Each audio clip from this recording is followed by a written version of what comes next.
கிறிஸ்துவுக்குள் பிரியமானவர்களே, ஆண்டவர் இரட்சகருமாகிய இயேசு கிறிஸ்துவின் நாமத்துல உங்களுக்கு என்னுடைய அன்பின் வாழ்த்துக்கள்.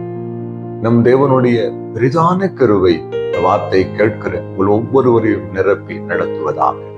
இன்றைக்கு ஒரு பரிசுத்த வேதாகம வசனத்தை நாம் வாசித்து தியானித்து ஜெபிக்க போகிறோம்.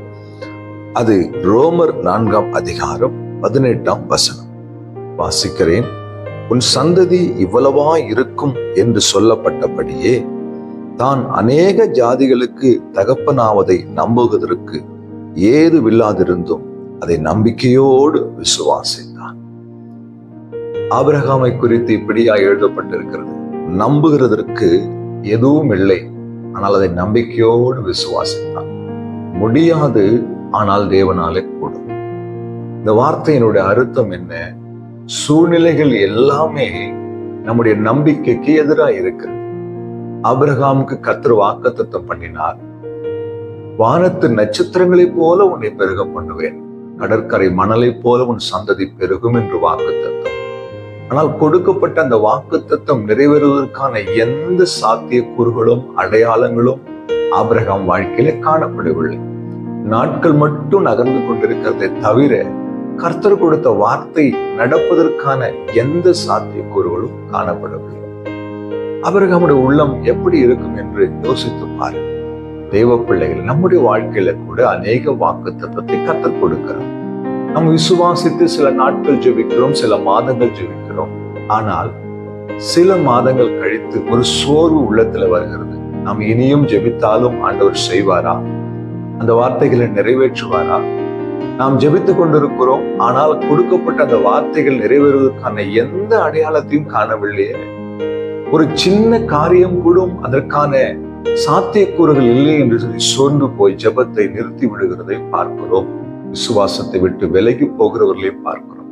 ஆனால் இந்த வசனம் சொல்லுகிறது, நம்புவதற்கு ஏதுமே இல்லை, ஆனால் அதை நம்பிக்கையோடு விசுவாசித்தார். தெய்வ பிள்ளைகளை, கிறிஸ்தவ வாழ்க்கையின் ஆழம் என்ன தெரியுமா? நம்புவதற்கு ஒன்றுமே இல்லை, ஆனால் நம்பிக்கையோடு விசுவாசிக்கிற பிள்ளைகளுக்கு ஆண்டவர் அற்புதங்களை செய்கிறவராய் இருக்கிறார். அநேக ஜாதிகளுக்கு தகப்பனாவா என்று வாக்குத்தத்தம். ஆனால் ஆபிரகாமுக்கோ ஒரு குழந்தையும் இல்லை. ஆனால் ஆபிரகாமுடைய நிச்சயம் என்ன தெரியுமா?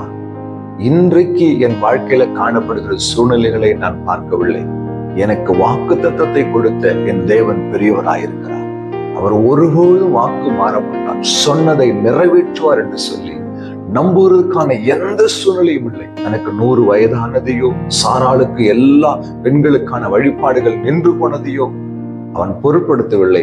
அவனுக்கு தெரிந்ததெல்லாம் ஒன்றே ஒன்றுதான், என் தேவன் கொடுத்த வாக்குத்தத்தத்தை நிச்சயமாய் நிறைவேற்றுவார் என்று நம்பி விசுவாசத்தோடு காத்திருந்தான். கர்த்தர் அவன் சந்ததியை ஆசீர்வதித்தார். தெய்வ பிள்ளைகளே, ஒருவேளை உங்கள் வாழ்க்கையில கூட ஆண்டவர் சில வாக்குத்தத்தங்களை கொடுத்திருக்கலாம்.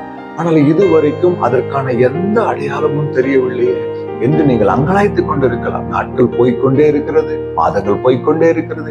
ஆனால் ஒவ்வொரு புதிய வருஷத்துக்கும் நாங்கள் வாக்குத்தத்தங்களை வாங்குகிறோம், ஆனால் எங்களுக்கு நடக்கவில்லையே என்று நீங்கள் அங்கலாய்க்கலாம். தேவ பிள்ளைகளே, நம்புகிறதுக்கு உனக்கு எதுவுமே இல்லாம இருக்கலாம், ஆனால் நம்பிக்கையோடு நீங்கள் அதை விசுவாசிக்கும் பொழுது கர்த்தர் நிச்சயமாய் ஆபிரகாமுக்கு செய்த அதே அற்புதங்களை உங்களுக்கும் செய்வார்.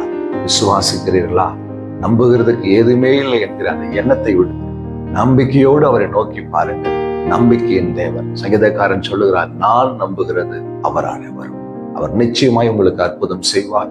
உங்கள் தேவைகளை சந்திப்பார், உங்கள் குறைவுகளை நிறைவாக்குவார், உங்கள் தோல்விகளை ஜெயமாய் மாற்றுவார். கண்களை மூடி ஜெபிப்போமா?